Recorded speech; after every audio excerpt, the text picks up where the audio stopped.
Alright, this is Interview Your Deck. It's just for fun. I do this all the time with some of my newer decks, some of my older decks when there's a new year because some of the energies change, and some of the decks' purposes change. In this case, I kind of wanted to show people how to do this and what exactly channeling and the channeling messages is. But yeah, usually the decks have a personality of their own. My David Bowie deck has kind of my energy and a celebrity vibe to it, of course. And my my cat deck right here is one of my first decks I got. This is probably the last deck I got. But this one has a very different vibe from this one. This has everything I've learned and then some. This one has everything I strive to be. So it does leave messages to other people. I decided to make it of a third party energy instead of my own energy. So I did have a friend over here to help me channel these. But yeah, so pick one or two and we'll kind of get kind of where the energy went because it didn't go to me. But hopefully you understand how this kind of interview works in case you want to kind of interview your deck before you use them and you kind of get a sense of what they want to do and what they can be used for, and you know, the conversation. So pick one or two. I'm going to start off with one so you can see how this works. It's interesting. Alright, so let's see. Tell me about yourself deck. We have the Pope in reverse. So extreme arrogance, especially towards religion, gullibility, repeated errors, inability to cope with difficult philosophies. So there could be somebody who's intolerant of different cultures or personalities or something, and the cards pick it up. The cards pick it up probably faster than most people. You could be dealing with it. Somebody else could be dealing with it. Somebody in your family could be dealing with it. So you're changing your perspective. You might not like what they're doing, but you have to open your mind into thinking, whatever this person is doing this because they feel comfortable. I don't need to feel comfortable. This person needs to feel comfortable in what they're doing and who they are. Okay, so it's a very different cycle of things. Alright, so let's see. What's your strength as a deck? Alright, let's see.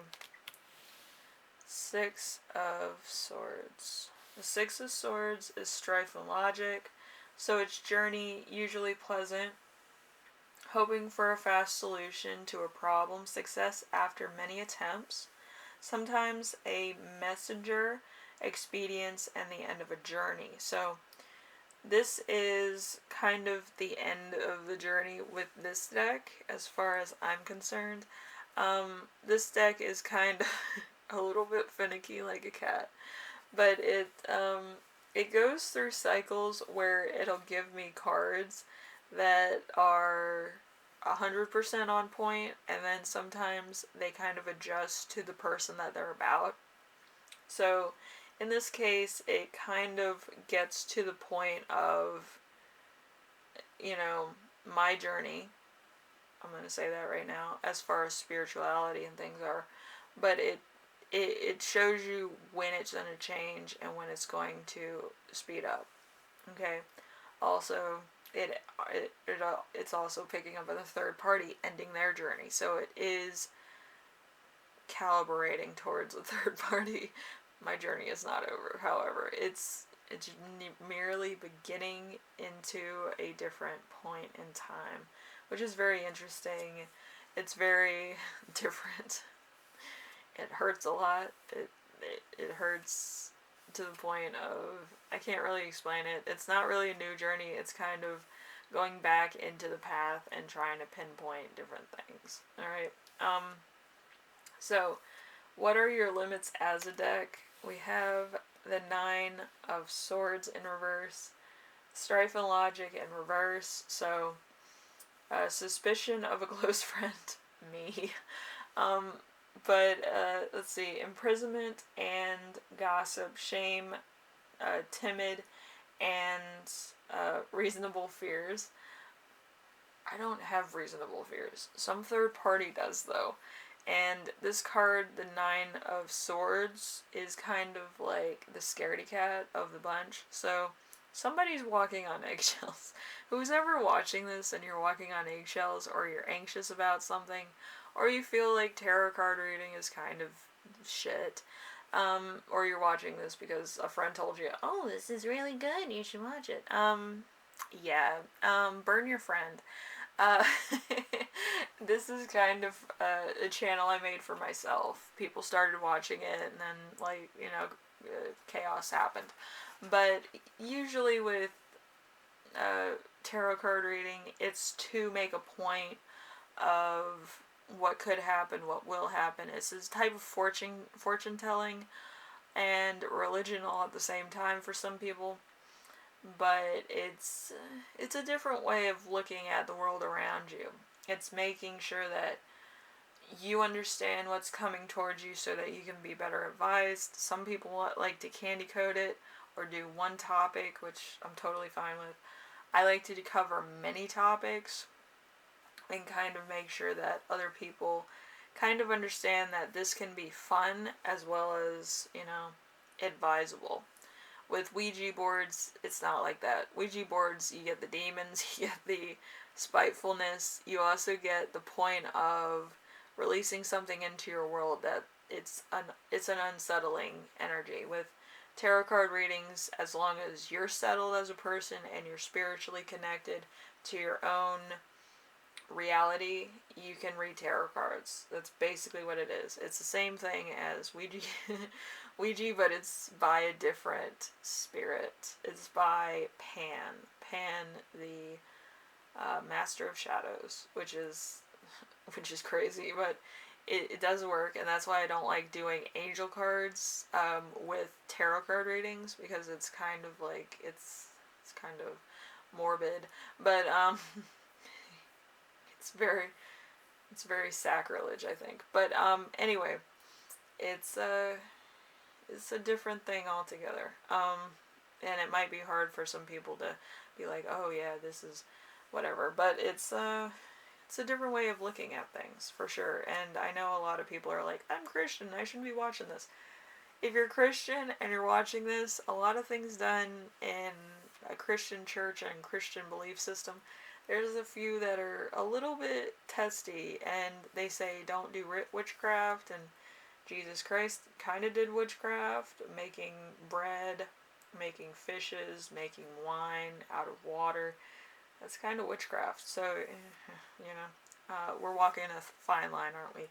But anyway, let's get on to the next question, shall we? What are you here to teach us? We have the Knight of Cups in reverse. So love, family, and relationships. So fraud and bearing of false news, artificience. So there is a lot of different news. You can interpret tarot cards many different ways.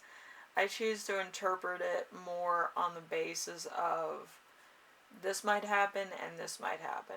For a lot of people, maybe a very small percentage, there's one card in specific that's going to resonate with you and your situation. For other people, they kind of buy into the fact that all of it's going to resonate and all of it's true and all of this is going to happen, and then they get disappointed when it doesn't. So everything with a grain of salt. Everything. Especially with tarot card reading. Sometimes the cards, they don't want to work right. I've been there, done that. But yes, with my tarot card readings, my cards like doing different things instead of love readings. I don't have any real love cards that would work 100% of the time. They kind of want to sleep. My cat cards, they always want to sleep, and I think it's my herb card. They want to like kind of be in the sunlight all the time, but they like to sleep too. So yeah, a lot of my cards sleep. If you don't know what sleep is, then it's where the cards don't want to be disrupted. They want to stay away from people. So we have, how can you best learn to collaborate with the cards? We have the Queen of Pentacles in reverse. So we have finance and health, so false front, underdeveloped ego, need to impress, evil and suspicious, viciousness, and irresponsibility. So yes, like, my cat cards like doing some weird shit, so, and I say that with the deepest respect. But yes, they want to fall off the shelf. They want to make other things fall off the shelf, and sometimes they do release Pan because they are my first deck of cards. They don't want to be on the shelf. They want to be on the shelf. They don't want to be on the shelf. If you've ever had cats, you understand that meaning more than other people. If you've never had a cat, then it's kind of like they're never satisfied. Not even in cards. So there's that. Anyway, number 6. We have, what is the potential of overcoming the relationship with the cards? We have the Two of Pentacles, so finance and health, literal talent, bills, foreign enjoyment, and, a message or a letter. So my cards always want me to channel a letter because I'm good at it. But yes. So escape and overcoming difficulties is what my cat cards are used for. It's always been the Six of Swords. That has been the first card, and it's been the last card in my deck that's ever come out when I close the cards. So it wants me to escape. It wants me to have knowledge of what's new, what's good, what's happening, what's on the horizon, what's best for me, and it's guiding me forward to my best life. With other people, it can be a little finicky, but that's its overall tone and what it wants to do. Okay? Uh, Depending on who you are as a person and what you inspire to be, your cards kind of pick up on that. They they want to be of service. They want to bring good fortune to everyone. But with cat cards, they're more to the point. If you've had a past life with ancient Egyptians or like anywhere from Mayans or stuff like that, any past life in a kind of cat worshipping culture, cat cards, I would say yes. It's a must. I would say you need to get these cards because they do give you better insight than they would anybody else. Okay, especially if you have difficulties in relationships. I think that cat cards kind of let you go past wanting a relationship and going into your potential as a person and how to keep the momentum and keep thriving forward. Okay, so when it happens, it happens. It's a great deck to keep your mind off of other things. But yeah, my cat deck is my first deck. It's my loyal deck. It's the deck that's kind of with my personality, so it keeps everything tried true. It shows me the outcomes of certain things, answers my questions, probably not as fully as I want to sometimes, but I understand it later on. It's my first deck, the honest deck. The only one that I actually channel in my dreams, which is kind of weird. But it works. So anyway, if you picked the first deck, I feel like you might need to escape difficulties, or you might need to overcome obstacles. Alright, so Hopefully you do meditation, you kind of do some self-care work, and you try to eat well. You don't have to eat well all the time. You just have to eat well so you get the right nutrients and you get the right stuff for you, Anyway, let's get to group 2, if you don't mind. I know didn't do my closer this time, but yeah, usually with the other types of ratings I would, but this is kind of more of a deck kind of thing. So let's go on to group 2. Group 2 is, let's see,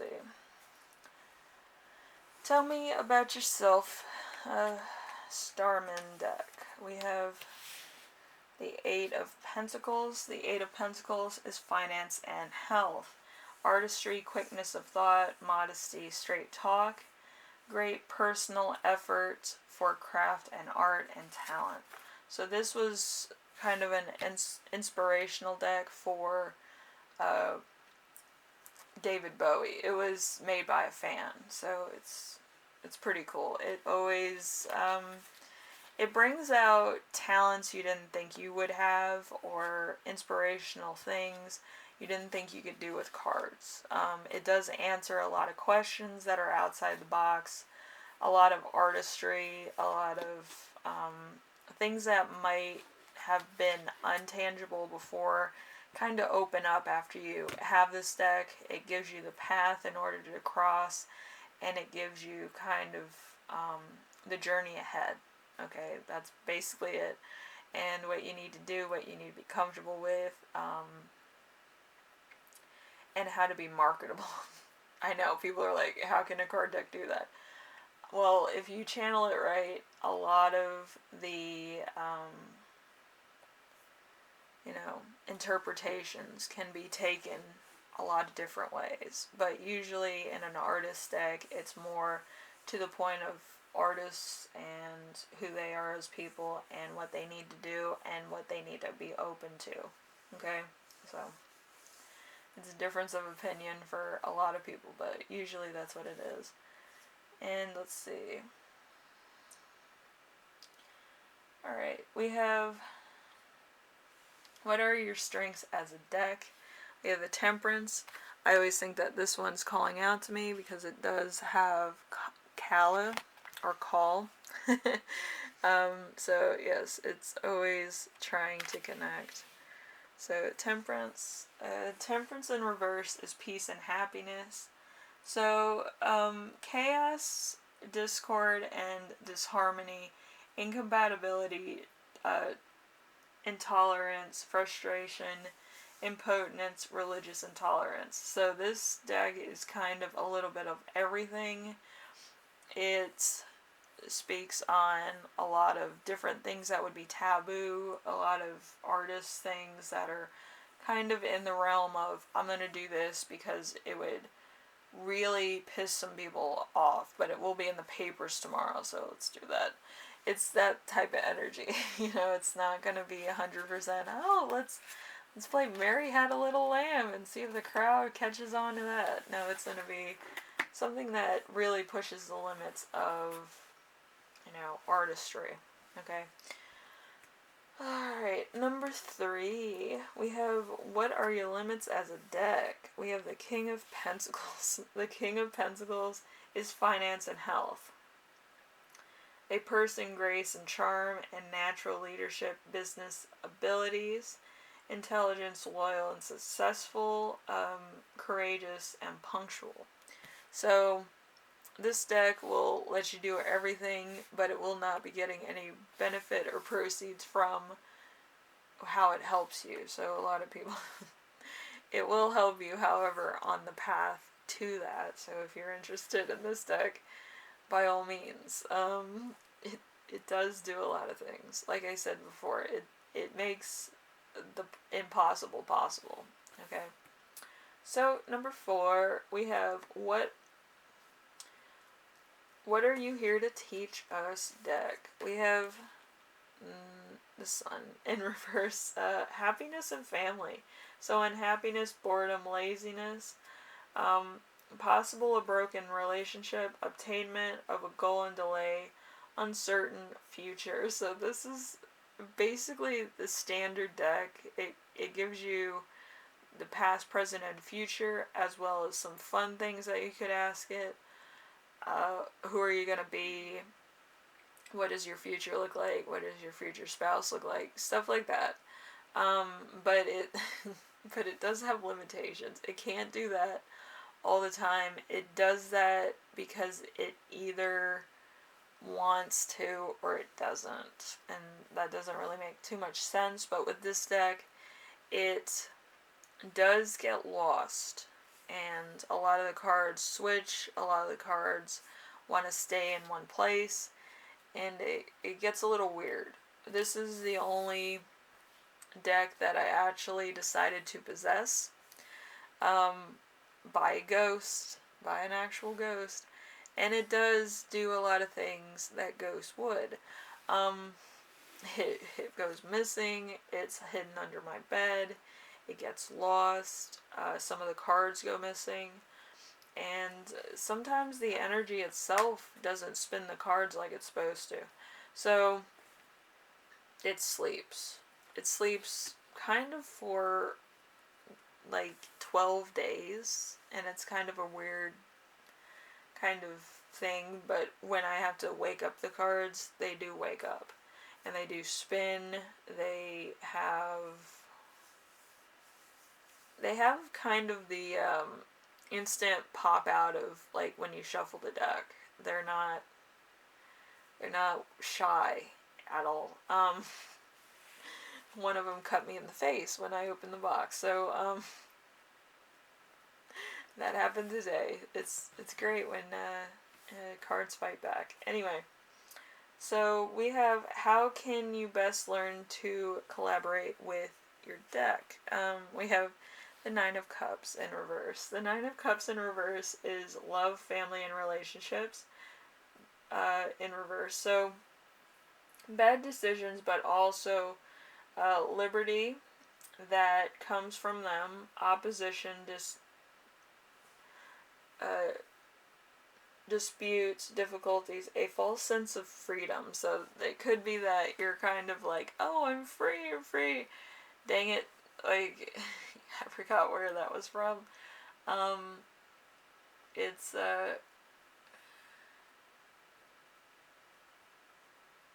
one of those movies. I think it's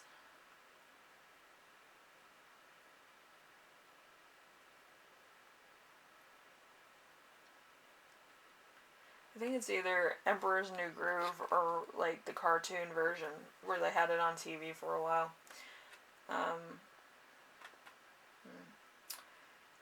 Anyway, so there could be a lot of different things. You want to see the outcome of a relationship, or you want to see the outcome of a long-term event. It could be personal, physical, a friends with benefits relationship, or longevity of a situation. It could be your future career also, so it covers a lot of bases. This is a go-to deck, usually for me, but it's a chaotic deck. It's not one that you can do dual masters in, for sure. Or like a Yu-Gi-Oh cartoon or something. But these cards, yeah, this is it's an interesting dark light deck. I don't really know how else to say it. Every time I touch these cards, it's just really dark, but it's really light all at the same time. And it's probably my own perception of it, but I've used these cards a total of 60 times. And, you know, they still look brand new. So it just shows that they're possessed. But, yeah, it's a crazy deck. Anyway, what is the potential outcome for your relationship with this deck? We have the Princess of Pentacles, also the Page of Pentacles in reverse. which is finance and health. So, complacency, stagnation, a refusal to move forward, and they're hereby being pushed back. Dogmatic. So, this is basically a deck for people that are kind of rethinking everything they've done so far. This is not 100% ambitious. This is 100% of a chaotic deck. It's warning you about things. It's doing this. It's doing that. Like, I haven't had any problem with the deck, to be honest, even though I did cast the spell on it. I didn't have any problem with it when it was just clean. And I can also take the ghost thing out of it. But it's just... It really makes you see a stagnant operation. Like, if it's a karmic line of patterns, or if it's a missed opportunity. It's like, you can look into a missed opportunity and see what you missed and what exactly would have happened if you followed that path, or who you would have met, or how your life would show up very different. And some decks don't do that. It's a very, very odd way to put it, but yeah, usually decks don't do that. So this is for a business apprentice. An opportunity will pass if you don't grab onto it, type of thing. So, anyway, if you like this type of reading, then, you know, it's just for fun. It's nothing too serious. It's just about my decks and, like, how they interact with other things.